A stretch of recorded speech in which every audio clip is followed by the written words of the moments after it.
Hi guys!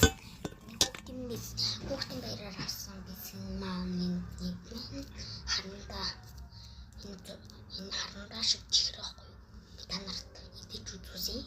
Тэгэхдээ зурагтай босч нь хараад